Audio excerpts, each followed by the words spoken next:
नमस्ते दोस्तों, स्वागत है आपका स्टोइक नीति में। कभी गौर किया है, ब्रेकअप दोनों के लिए होता है, पर उसके बाद अक्सर एक अजीब सा पैटर्न दिखता है।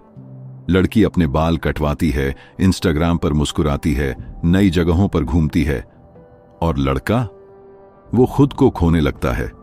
अकेले कमरे में बैठकर उसकी पुरानी तस्वीरें देखता है, वॉइस नोट्स सुनता है, और हर रात वो एक ही सवाल पूछता है, क्या उसका प्यार झूठा था या मैं ही बेवकूफ था। आज हम उसी सवाल की तह तक जाएंगे और एक ऐसी सच्चाई से सामना करेंगे जो शायद कड़वी है, पर जरूरी भी। ये कहानी है राहुल की। राहुल 24 साल का एक इंट्रोवर्टेड लड़का जो अपने अंदर की दुनिया में ही जीता था। कॉलेज में ज्यादा दोस्त नहीं थे, पर जब उसे साक्षी मिली तो ऐसा लगा जैसे उसकी जिंदगी में रोशनी आ गई हो। साक्षी खुले दिल की लड़की थी, बोल्ड, एक्सप्रेसिव, एम्बिशियस, और राहुल वो शांत था, थोड़ा डरपोक, पर बेहद लॉयल। दोनों की दुनिया एक दूसरे से बिल्कुल अलग थी, लेकिन प्यार ने पुल बना दिया। हर रोज की चैट्स, हर वीकेंड की मुलाकातें, हर झगड़े के बाद की माफी, इन सब में राहुल ने खुद को साक्षी में घोल दिया था। उसका हर इमोशन, हर ड्रीम अब साक्षी से जुड़ चुका था। पर प्यार जितना तेजी से आता है, कई बार उतनी ही चुपचाप चला भी जाता है। एक दिन साक्षी ने बस इतना कहा, I think we've grown apart, मुझे थोड़ा स्पेस चाहिए। और उस एक लाइन ने राहुल के पूरे वजूद को तोड़ दिया। उसने सोचा था कि साक्षी उसकी जिंदगी का हिस्सा हमेशा रहेगी, लेकिन आज वो कह रही थी कि उसे स्पेस चाहिए। कैसा स्पेस, कौन सा डिस्टेंस? जिस लड़की को वो अपना मान चुका था, वो अब कह रही थी कि उसे ब्रीदिंग रूम चाहिए। उस रात राहुल सोया नहीं। वो बस सीलिंग की ओर देखता रहा, जैसे वहां से कोई जवाब आएगा। अगली सुबह व्हाट्सएप खोला, लास्ट सीन एट 3:02 AM, और कुछ ही घंटों बाद साक्षी की स्टोरी दिखी, एक कैफे में बैठकर कॉफी पीती हुई, हंसते हुए किसी दोस्त के साथ। राहुल की दुनिया वहीं थम गई। कैसे हो सकता है ये? जिसके लिए उसने अपने इमोशंस तक गिरवी रख दिए, वो इतनी जल्दी कैसे नॉर्मल हो गई? यही तो सबसे बड़ा सवाल है जो हर ब्रेकअप के बाद एक लड़के को खा जाता है। क्या मैं सिर्फ एक चैप्टर था, जबकि वो मेरी पूरी किताब थी? राहुल का रूटीन बदल गया था। पहले जिम जाता था, अब कमरे से बाहर नहीं निकलता। पहले हर वीकेंड मूवीज देखता था, अब प्लेलिस्ट में सिर्फ दर्द भरे गाने हैं। और सबसे डरावनी बात, अब वो किसी से कुछ कह भी नहीं सकता, क्योंकि दुनिया कहेगी, भूल जा भाई, लड़कियां तो ऐसी ही होती हैं, या फिर मूव ऑन कर और मिल जाएगी कोई और। पर क्या हर रिश्ता रिप्लेसेबल होता है? नहीं। पर लड़कों को बचपन से यही सिखाया गया है, मर्द बनो, रोना मत, इमोशंस कमजोरी होती है। इसलिए जब दिल टूटता है तो वो रोते नहीं, बस अंदर ही अंदर सड़ते हैं। कोई देख नहीं पाता, पर हर दिन एक छोटा सा हिस्सा मरता रहता है। राहुल भी अब दो लोगों के बीच जी रहा था, एक वो जो लोगों को दिखता था, और एक वो जो रात को अकेले तकिए में मुंह छुपाकर चुपचाप रोता था। वो ये सवाल हर रोज खुद से पूछता, अगर वो मुझसे प्यार करती थी तो यूं चली कैसे गई? और ये सवाल दोस्तों सिर्फ राहुल का नहीं है, ये हर उस लड़के का है जो दिल से किसी को चाहता है, और फिर जब वो इंसान चला जाता है तो खुद की वर्थ तक भूल जाता है। शायद इसलिए इस सोसाइटी में लड़कियां आगे बढ़ जाती हैं, क्योंकि उन्हें सोसाइटी ने कभी सिखाया ही नहीं कि तुम्हें टफ बनना है। उन्हें रोने दिया गया, खुलकर टूटने दिया गया, इसलिए वो खुद को जोड़ पाई। लेकिन लड़कों को उन्हें सिखाया गया, टूटो मत। और यही वजह है कि जब वो टूटते हैं तो बिखर जाते हैं। लेकिन क्या राहुल हमेशा ऐसा ही रहेगा, या फिर ये दर्द उसे किसी गहराई तक पहुंचाएगा जहां से उसका असली पुनर्जन्म होगा? क्योंकि कई बार जो चीज तुम्हें तोड़ती है वही तुम्हारे अंदर कुछ नया पैदा करती है। राहुल अब सिर्फ एक नाम नहीं रह गया था, वो एक चलता फिरता साया बन चुका था। उसकी आंखों में चमक नहीं थी, उसकी चाल में अब भरोसा नहीं था, और उसकी मुस्कान एक फसाड बन चुकी थी, जैसे हर चीज ठीक है जबकि अंदर सब कुछ बिखर चुका था। सुबह आंख तो खुलती थी, लेकिन शरीर उठने से इनकार कर देता था। रात को नींद नहीं आती, पर थकावट वैसी ही बनी रहती थी, मेंटल एग्जॉस्शन जो हर इमोशन को खा रहा था। रोज वही साइकिल। इंस्टाग्राम खोलो, साक्षी की नई स्टोरीज देखो और खुद से पूछो, क्या वो मुझे इतनी आसानी से भुला सकती है? राहुल ने अपने अंदर ही अंदर खुद को खा लिया था। बाहर से वो वही लड़का था, पोलाइट, डिसेंट, समझदार, लेकिन अंदर अंदर वो अब खुद से नफरत करने लगा था। कभी शीशे में खुद को देखता तो पूछता, क्या मुझ में कुछ कमी थी? क्या मैं उसके लायक नहीं था? क्या मैंने उसे ओवर पैम्पर किया, इसीलिए उसने मेरी वैल्यू खो दी? पर इन सवालों का जवाब कोई नहीं देता, क्योंकि लड़कों को कंफर्ट नहीं मिलता, सिर्फ सलाहें मिलती हैं। भाई forget her, you deserve better. भाई चिल कर, पार्टीज में चल। लेकिन राहुल चिल नहीं कर सकता था, क्योंकि वो जिसे प्यार कहता था वो अब उसकी पहचान बन चुकी थी। यही तो सबसे बड़ा जाल है, जब तुम किसी और को इतना प्यार कर बैठते हो कि अपनी पहचान ही उसी में खो बैठते हो। सेनिका ने कहा था, we suffer more in imagination than in reality, और यही राहुल के साथ हो रहा था। रियलिटी में साक्षी चली गई थी, लेकिन राहुल के माइंड में वो अभी भी थी। हर मोमेंट, हर थॉट, हर ड्रीम में।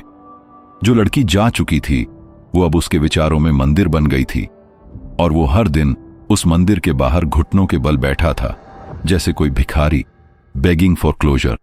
लेकिन क्लोजर क्या होता है? क्या एक गुड बाय मैसेज, एक कॉल जिसमें कहा जाए, तू अच्छा था लेकिन मैं और अच्छा चाहती हूं? नहीं, क्लोजर वो होता है जो तुम खुद को देते हो, क्योंकि सामने वाला तुम्हें जवाब नहीं देगा, साइलेंस ही उसका जवाब है। राहुल अब इस साइलेंस को सुनना सीख रहा था। एक दिन एक पुरानी किताब पढ़ते हुए उसकी नजर एक कोट पर पड़ी, जो कुछ गया है वो किसी कारण से गया है, और जो आएगा वो किसी कारण से आएगा। भगवद गीता। उसने वो लाइन 2 बार पढ़ी, पहली बार एक ब्रोकन हार्ट के साथ और दूसरी बार एक जागती हुई आत्मा के साथ। शायद ये सब किसी पर्पस से हो रहा है, शायद उसे टूटना जरूरी था ताकि वो खुद को बना सके, लेकिन वहां तक पहुंचने के लिए उसे एक लंबी रात से गुजरना था। एक ऐसी रात जिसमें न रोशनी थी न डायरेक्शन, क्योंकि ब्रेकअप में सबसे ज्यादा तकलीफ सिर्फ उस इंसान के जाने की नहीं होती, सबसे ज्यादा तकलीफ उस वर्जन को खोने की होती है जो तुमने उसके लिए खुद में बनाया था। राहुल अब दिन ब दिन खामोश होता जा रहा था, लेकिन इस बार उसकी खामोशी में दर्द नहीं, सवाल थे। क्या मैं हमेशा इस दर्द में जीता रहूंगा? क्या मैं वाकई इतना कमजोर हूं? क्या मुझ में वो फायर नहीं है जो फिर से मुझे बना सके? और इन्हीं सवालों के बीच एक दिन वो रात आई जब राहुल ने खुद से कहा, बस अब बहुत हुआ। उसने लैपटॉप बंद किया, फोन एयरप्लेन मोड में डाला और चुपचाप छत पर चला गया। आसमान की तरफ देखा और पहली बार आंसू नहीं आए, बल्कि एक ठंडक महसूस हुई, जैसे अंदर कुछ शांत हो रहा हो, क्योंकि शायद वही पहली शुरुआत थी उसके पुनर्जन्म की। स्टोइक्स कहते हैं, don't wish for things to be easier, wish to become stronger. Rahul अब विश नहीं कर रहा था कि साक्षी वापस आए, अब वो खुद को वापस लाने की इच्छा कर रहा था। राहुल की जिंदगी उस छत पर एक नए मोड़ पर थी। उसने खुद को समझा कि टूटना कोई वीकनेस नहीं है, बल्कि एक जरूरी प्रक्रिया है, एक प्रोसेस जिसके बिना कोई भी इंसान असली ताकत नहीं पा सकता। पिछले कुछ महीनों में उसने खुद को खोया था, लेकिन अब उसने उस खोने से कुछ सीखना शुरू किया था। उसके अंदर एक आवाज उठी, वो आवाज जो हमेशा से दबाई गई थी, डर, शर्म और सोसाइटल एक्सपेक्टेशंस के कारण। वो आवाज कह रही थी, चलो अब खुद को पाओ। राहुल ने सबसे पहले अपनी सुबह बदली। सुबह उठकर वह साइलेंट मेडिटेशन करता, अपने भीतर की आवाज सुनता। यह उसके लिए कोई नया कॉन्सेप्ट नहीं था। वह बचपन में अपने दादा से सुन चुका था कि मन की शांति सबसे बड़ी जीत है, पर अब उसने उसे महसूस करना शुरू किया था। फिर उसने अपने इमोशंस को बाहर आने दिया। उसने रोना सीखा, अपनी कमजोरियों को छुपाना नहीं बल्कि उन्हें स्वीकारना। एक दिन राहुल ने अपने दोस्तों से कहा, मैं टूट चुका था, लेकिन अब टूटना बंद कर रहा हूं। अब मैं खुद को जोड़ रहा हूं। फिर उसने स्टोइक विजडम को अपनी जिंदगी में उतारना शुरू किया। मार्कस ऑरेलियस के शब्द उसके लिए सिर्फ किताब के पन्ने नहीं थे, बल्कि रास्ता बन गए। You have power over your mind, not outside events. Realize this. And you will find strength. Rahul ने समझा कि साक्षी की वापसी उसके हाथ में नहीं थी, लेकिन अपने मन की मजबूती जरूर उसके हाथ में थी। उसने अपने भीतर की लड़ाई को लड़ना शुरू किया। उसने अपने पुराने गुस्से, नफरत और पछतावे को छोड़ दिया। हर दिन उसने खुद से कहा, मैं उस व्यक्ति को माफ करता हूं जो मुझे दुख पहुंचा चुका है, लेकिन मैं माफ नहीं करता अपने आप को कमजोर बनाने के लिए। धीरे धीरे राहुल की दुनिया फिर से रंगीन होने लगी। वह अपनी पैशंस में डूब गया। किताबें पढ़ना, लिखना, दौड़ना और उन दोस्तों के साथ वक्त बिताना जिन पर वह भरोसा करता था। एक दिन जब वह अपनी पसंदीदा किताब पढ़ रहा था, उसने एक कोट पढ़ा, जो मन पर विजय पा लेता है वही असली विजेता होता है। भगवद गीता उसका मन अब जीतने लगा था। उसने सीखा कि असली प्यार दूसरों से नहीं, खुद से होता है। जब वह खुद से प्यार करने लगा तो दुनिया ने भी उसकी कदर करनी शुरू की। अब वह न सिर्फ टूटे हुए प्यार से बाहर आया था, बल्कि एक नया इंसान बन चुका था। राहुल अब न तो अपना अतीत भूलता था, न उससे डरता था। वह उसे एक सबक के रूप में स्वीकार करता था, एक ऐसा सबक जिसने उसे मजबूत बनाया। और यही असली स्टोइक नीति है। जिंदगी के हर टूटने में एक नए निर्माण की संभावना छिपी होती है। जैसे धूप के बाद बारिश आती है, वैसे ही दर्द के बाद शक्ति आती है। राहुल की कहानी एक लड़के की नहीं थी, बल्कि हर उस इंसान की थी जिसने हार नहीं मानी और अपने टूटे दिल को एक नई पहचान दी। तो दोस्तों, अगली बार जब आप टूटे दिल से गुजरें तो याद रखिए, ये अंत नहीं, एक नई शुरुआत है। क्योंकि जब मन पर जीत होती है तो दुनिया पर जीत होती है। राहुल की जिंदगी में जो परिवर्तन आया वो सिर्फ एक बदलाव नहीं था, वो एक जागरूकता थी जो हर टूटे दिल को समझनी चाहिए।